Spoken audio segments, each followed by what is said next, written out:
Imagine a comedy show that breaks all geographical boundaries, bringing Hawaiian sunshine and musical brilliance to public radio listeners everywhere. That's exactly what happened when NPR's beloved Wait, Wait, Don't Tell Me recorded their October 11th, 2025 episode live from Honolulu with a very special musical guest. But here's where it gets interesting. This wasn't just any episode recorded away from their Chicago home. This special Honolulu broadcast featured ukulele virtuoso Taimane as the Not My Job guest, creating a unique fusion of comedy and Hawaiian musical excellence that you won't find in their typical recordings. Let me break down what made this particular episode so memorable.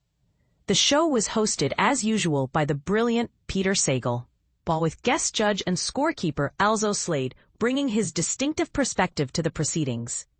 The comedy panel featured three fantastic talents, Joyelle Nicole Johnson, Paula Poundstone, and Peter Grosz, all ready to tackle the week's news with their signature humor.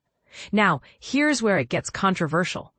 Some purists might argue that taking the show on the road changes its fundamental chemistry. But episodes like this Honolulu recording often become fan favorites precisely because they capture something special you can't get in the studio. Let me walk you through the episode segments so you know exactly what you're experiencing.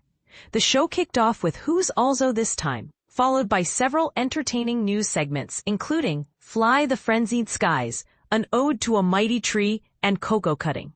Then came the first panel question segment, titled Happy Little Trees Hit the Market. One of the show's most beloved segments, Bluff the Listener, featured 3 stories about Hallmark controversies.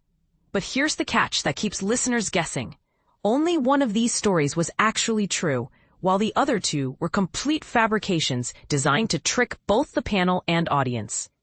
And this is the part most people miss. The highlight for many listeners was undoubtedly the Not My Job segment featuring Taimane, the ukulele virtuoso and composer, who won Nahoku Hanohano Favorite Entertainer of the Year in both 2019 and 2023, faced questions about miniature golf in a game cheekily called Mini Guitar, Meet Mini Golf. It created this wonderful contrast between her sophisticated musical talent and the whimsical world of mini golf. The show continued with more panel questions in segments called Good News for Bickering Couples and Friendly Hands Make Light Work, followed by Alzo Slade reading news-related limericks covering topics from silver snorters to Starbucks parties and shopping nightmares. The episode wrapped up with the always hectic lightning fill-in-the-blank, covering all the news that didn't fit elsewhere, and predictions. The panel speculated about what would become the controversial song on Taylor Swift's next album. Now here's a question that might spark some debate. Does recording in special locations with local talent enhance the show's appeal?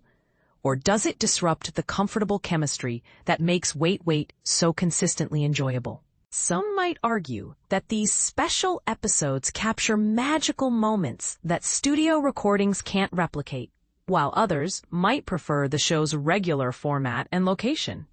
What's your take on traveling episodes versus studio recordings? Do special guests from the local area enhance your listening experience? Or do you prefer the regular cast dynamics? Share your thoughts in the comments. I'm genuinely curious where our listeners stand on this.